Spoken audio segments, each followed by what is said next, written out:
दोस्तों, आपने लंगड़ी लड़की कहानी के भाग 1 को बहुत प्यार दिया, इसीलिए हम आपके लिए भाग 2 लेकर आए हैं।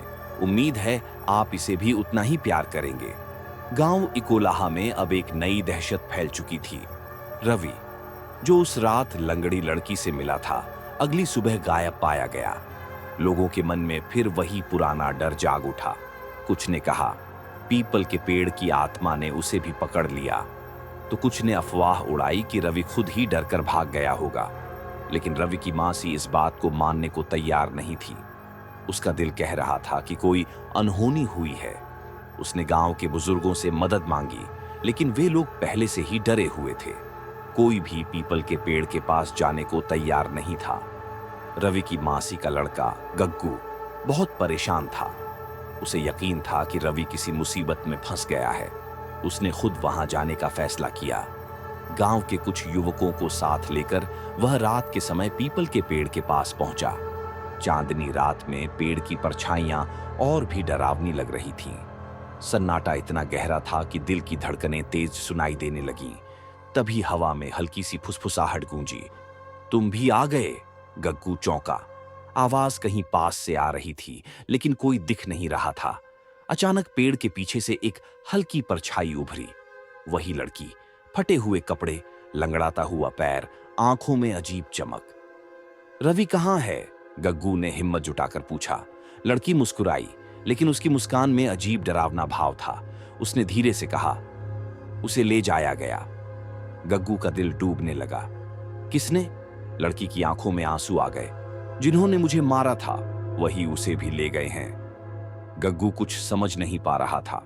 उसने अपने दोस्तों की ओर देखा, लेकिन वे सब डर के मारे पीछे हटने लगे। लड़की ने ठंडी आवाज में कहा, अगर उसे बचाना है तो मेरे पीछे आओ। गग्गू के पास कोई और चारा नहीं था। वह धीरे धीरे लड़की के पीछे चलने लगा। बाकी दोस्त वहीं खड़े रहे। उन्होंने हिम्मत नहीं दिखाई। लड़की उसे पीपल के पेड़ के पीछे एक संकरी पगडंडी पर ले गई। जंगल और घना होता जा रहा था। गग्गू को लग रहा था कि वह किसी और ही दुनिया में प्रवेश कर रहा है। चारों तरफ अजीब सी ठंडक थी। कुछ दूर जाने के बाद लड़की रुकी। उसने सामने इशारा किया। गग्गू ने देखा एक पुराना टूटा फूटा मंदिर। उसकी दीवारों पर काले धब्बे थे और पास में एक टूटी हुई मूर्ति पड़ी थी। रवि यहाँ है? गग्गू ने पूछा। लड़की ने धीरे से सिर हिलाया। गग्गू आगे बढ़ा। जैसे ही उसने मंदिर के अंदर कदम रखा, चारों ओर हवा तेज हो गई। अंदर बिल्कुल अंधेरा था। तभी एक चीख गूंजी, रवि की आवाज। गग्गू तेजी से दौड़ा। मंदिर के अंदर एक गहरा तहखाना था। उसने देखा रवि जमीन पर पड़ा हुआ था, बेहोश, और उसके ऊपर खड़ा था एक काला साया। गग्गू डर से कांप गया, लेकिन उसने हिम्मत जुटाई और रवि को उठाने के लिए आगे बढ़ा। तभी वह काला साया जोर से चिल्लाया, तुम्हें भी यहां दफना देंगे। गग्गू को अब सब समझ में आ गया था। ये कोई आत्मा नहीं थी, बल्कि वही लुटेरे थे जिन्होंने नेहा के परिवार को मारा था। वे अब भी इस मंदिर में छिपे थे और गांव वालों को डराने के लिए लंगड़ी लड़की की कहानी को सच बना रहे थे। लेकिन तब एक चमत्कार हुआ। पीछे खड़ी नेहा ने अपने लंगड़ाते पैर से जमीन पर जोर से ठोकर मारी और मंदिर की छत से धूल गिरने लगी। गग्गू ने जल्दी से रवि को खींचा और बाहर की ओर भागा। लुटेरे उनके पीछे भागे, लेकिन तभी मंदिर की एक पुरानी दीवार गिर गई और वे वहीं फंस गए।